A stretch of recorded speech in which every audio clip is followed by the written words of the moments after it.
സിനിമകളിലൊക്കെ ക്രൂരന്മാരായ വില്ലന്മാരെ കാണാറുണ്ട്. റിയൽ ലൈഫിലും ഇത്തരം മനുഷ്യരെ നമുക്ക് കാണാൻ സാധിക്കും. അതിന്റെ ഒരു ഉദാഹരണമാണ് എമ്പുരാൻ മൂവിയിലെ വില്ലൻ കഥാപാത്രം. സിനിമ റിലീസ് ചെയ്യുമ്പോൾ ഈ കഥാപാത്രത്തിന്റെ പേര് ബൽറാജ് ബജ്റംഗി എന്നായിരുന്നു.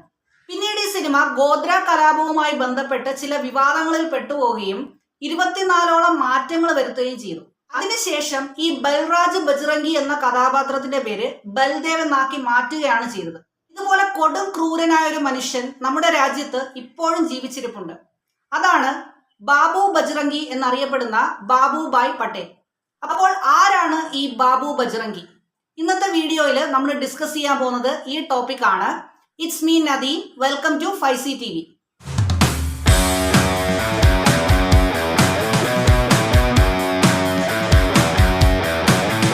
ബാബു ബജ്റംഗി എന്നറിയപ്പെടുന്ന ബാബുഭായ് പട്ടേൽ ഇന്ത്യയിലെ ഹിന്ദു വലതുപക്ഷ സംഘടനയായ ബജ്റംഗ് ദളിന്റെ ഗുജറാത്ത് വിഭാഗം നേതാവായിരുന്നു. 2002 നടന്ന ഗുജറാത്ത് കലാപത്തിലെ ഒരു പ്രധാന വ്യക്തിയായിരുന്നു ബാബു ബജ്റംഗി. ഒരു ട്രെയിൻ കത്തിയ സംഭവമാണ് ഗുജറാത്ത് കലാപമായി മാറുന്നത്. അപ്പോൾ അതിനെപ്പറ്റി ഒരു ഡീറ്റെയിൽഡ് വീഡിയോ കഴിഞ്ഞ ദിവസം ഞാൻ ചെയ്തിട്ടുണ്ടായിരുന്നു. അതിന്റെ ലിങ്ക് ഞാൻ ഡിസ്ക്രിപ്ഷനിൽ പ്രൊവൈഡ് ചെയ്തിട്ടുണ്ട്. അത് വേണമെങ്കിൽ നിങ്ങൾക്ക് കാണാവുന്നതാണ്. അപ്പൊ 2002 ഫെബ്രുവരി 27 ഗോദ്രയില് ട്രെയിൻ തീപിടുത്തം ഉണ്ടായത്.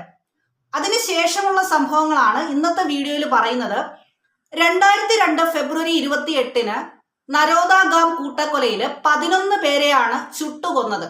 ആ കൂട്ടക്കൊലയുടെ സൂത്രധാരനായിരുന്നത് ബാബു ബജ്റംഗി ആയിരുന്നു. അന്നത്തെ കലാപത്തെ കുറിച്ച് ബാബു ബജ്റംഗി പറഞ്ഞ ചില വാക്കുകളുണ്ട്. അതെന്താണെന്ന് നമുക്ക് നോക്കാം. മുസ്ലിങ്ങളെ തുരത്തി ഒരു കുഴിയിലെത്തിച്ചു. ഭയന്ന് വിറച്ച അവർ പരസ്പരം കെട്ടിപ്പിടിച്ച് നിൽക്കുകയായിരുന്നു. അവരുടെ മേൽ പെട്രോളും ഡീസലും ഒഴിച്ചു. ടയറുകൾ കത്തിച്ച് അവർക്ക് മേലിട്ടു. നരോദാഗാവില് അന്ന് 3 സ്ത്രീകളും ഒരു പെൺകുട്ടിയും 7 പുരുഷന്മാരുമാണ് കൊല്ലപ്പെട്ടത്. ഇനി അതിനുശേഷമാണ് ഏറ്റവും വലിയ കൂട്ടക്കൊല നടന്നത്. നരോദാഗാവിൽ നിന്നും 1 കിലോമീറ്റർ അപ്പുറമുള്ള നരോദ പാട്ടിയിലാണ് അത് നടന്നത്.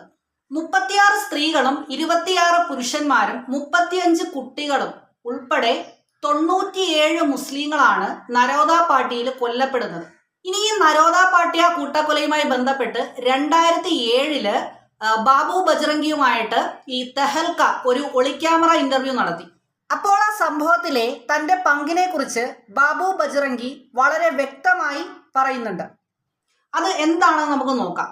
മുസ്ലിങ്ങളുടെ ഒരു കട പോലും ഒഴിവാക്കിയില്ല, എല്ലാം നശിപ്പിച്ചു, തീയിട്ടു. എനിക്ക് അവസാനമായി ഒരു ആഗ്രഹമേയുള്ളൂ. എന്നെ വധശിക്ഷയ്ക്ക് വിധിക്കട്ടെ. എന്നെ തൂക്കിലെത്തിയാലും പ്രശ്നമില്ല. കൊല്ലുന്നതിന് മുമ്പ് എനിക്ക് 2 ദിവസം തരണം. ഞാൻ ജുഹാപുരയിലേക്ക് പോകും.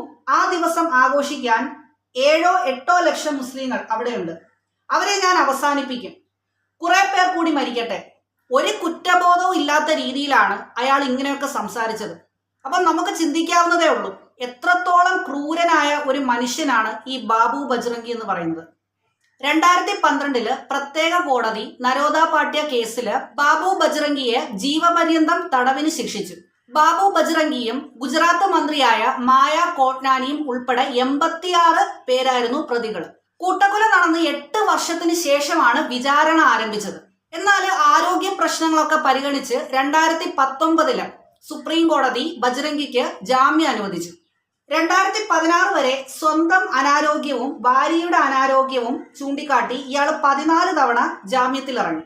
പെൺകുട്ടികൾ സ്വന്തം സമുദായത്തിന് പുറത്ത് വിവാഹം കഴിക്കുന്നത് തടയാൻ വേണ്ടിയിട്ട് ബാബു ബജ്റംഗി നവചേതൻ ട്രസ്റ്റ് എന്ന പേരിൽ ഒരു സംഘടനയും നടത്തിയതായിട്ട് റിപ്പോർട്ടുണ്ട്. മിശ്ര വിവാഹങ്ങൾ എന്ത് വില കൊടുത്തും ഇല്ലാതാക്കാൻ ബജ്റംഗി ശ്രമിച്ചിരുന്നതായി ഫ്രണ്ട് ലൈൻ മാസിക റിപ്പോർട്ട് ചെയ്തിരുന്നു. 700-ലധികം മിശ്ര വിവാഹങ്ങൾ തടഞ്ഞുവെന്ന ബജ്റംഗിയുടെ അവകാശവാദവും ഫ്രണ്ട് ലൈൻ റിപ്പോർട്ടിലുണ്ട്. നരോദാഗാം കൂട്ടക്കൊലക്കേസിലെ മുഴുവൻ പ്രതികളെയും 2023 ഏപ്രിലിൽ കോടതി വെറുതെ വിട്ടു.